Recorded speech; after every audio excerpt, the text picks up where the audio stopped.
Okay, welcome to tutorial 4.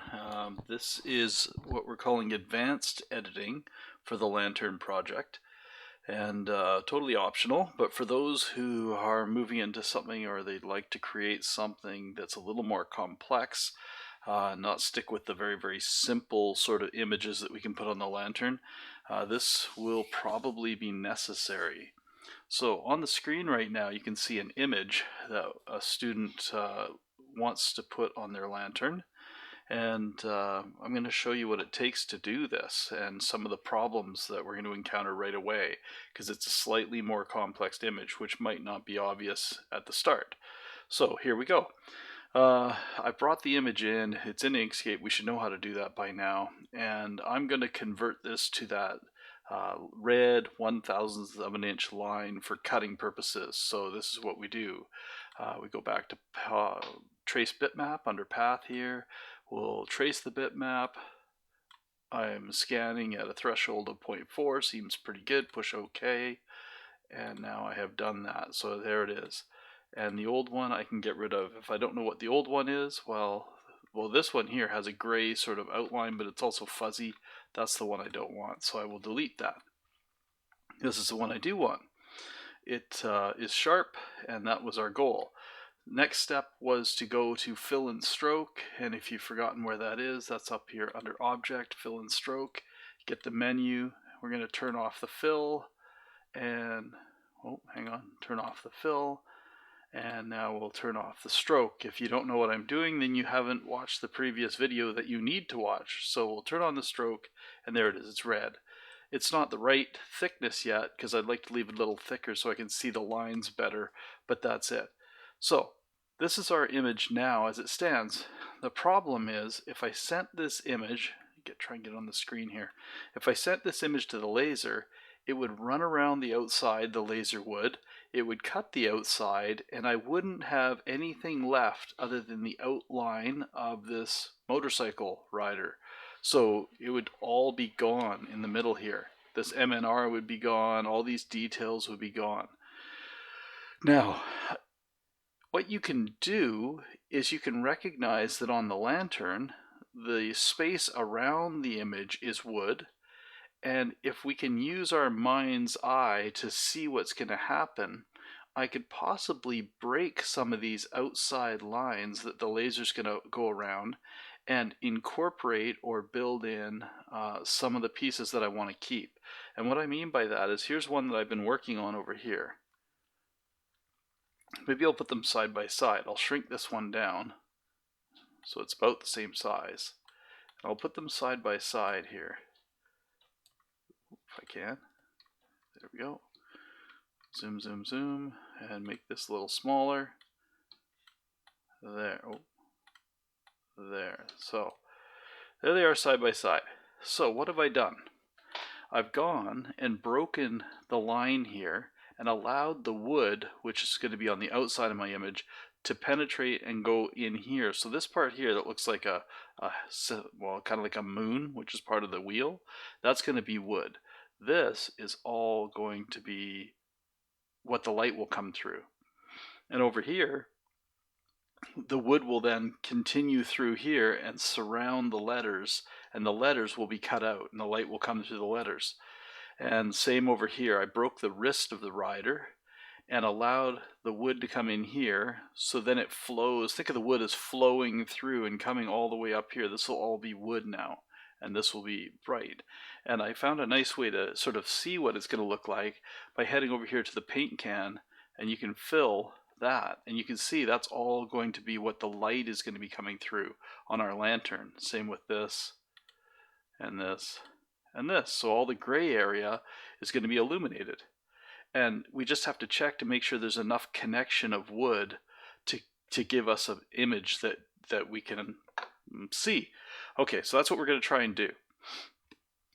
Now let's Control Z, our friend, to get rid of all that gray. There we go. So I'm going to head over to maybe this one and my pick tool, and I'm going to, well, I think I'll just do this.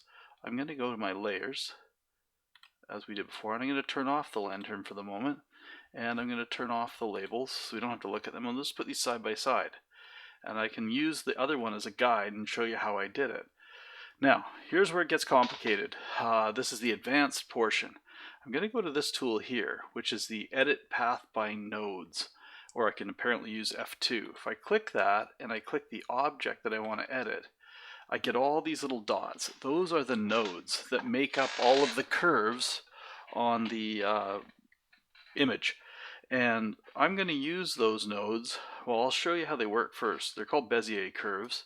And if I click a node, I can manipulate it, move it around, which is going to mess up my image. So don't forget, you always have Control Z to bring it back.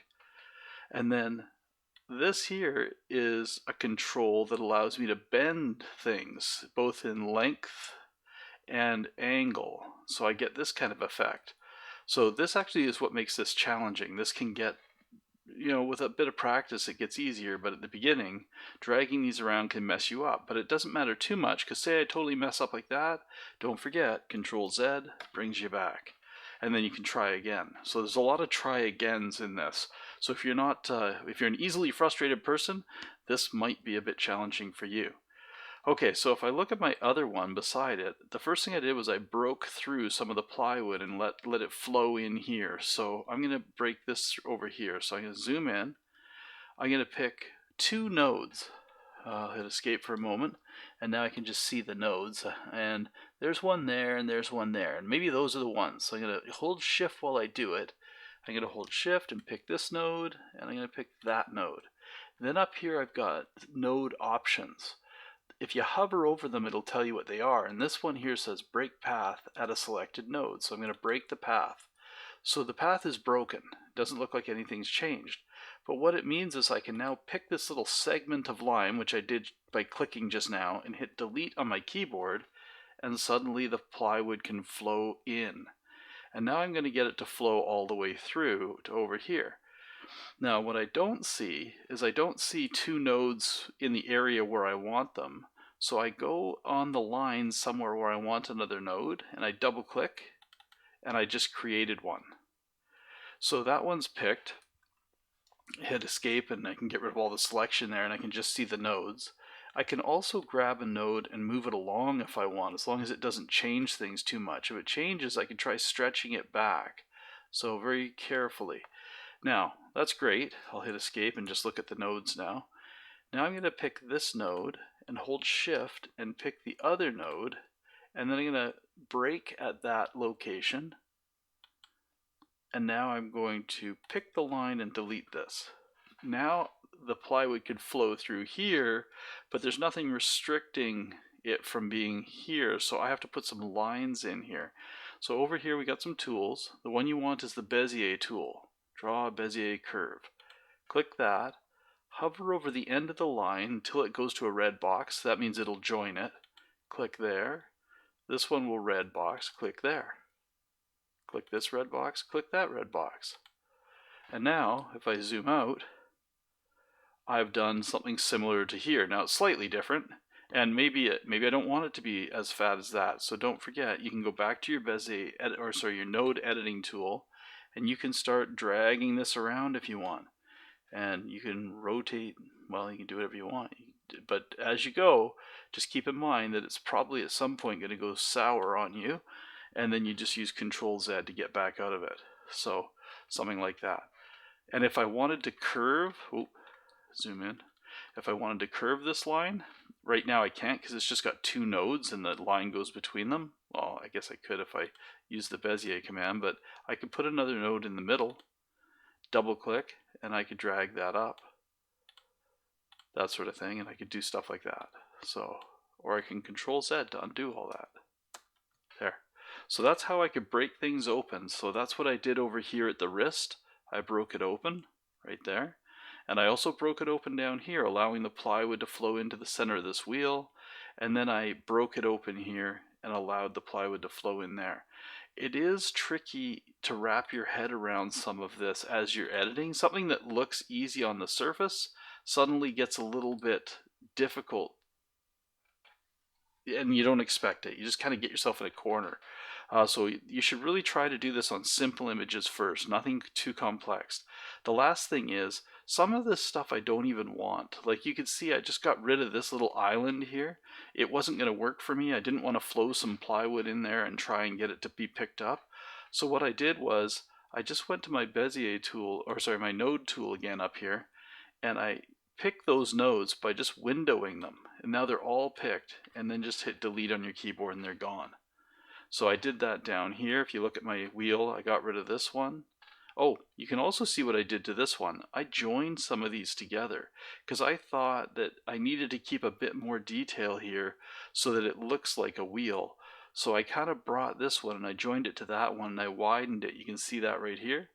So that was simply just, again, breaking it open, putting another node there, picking the two nodes, breaking the nodes, picking the line in between.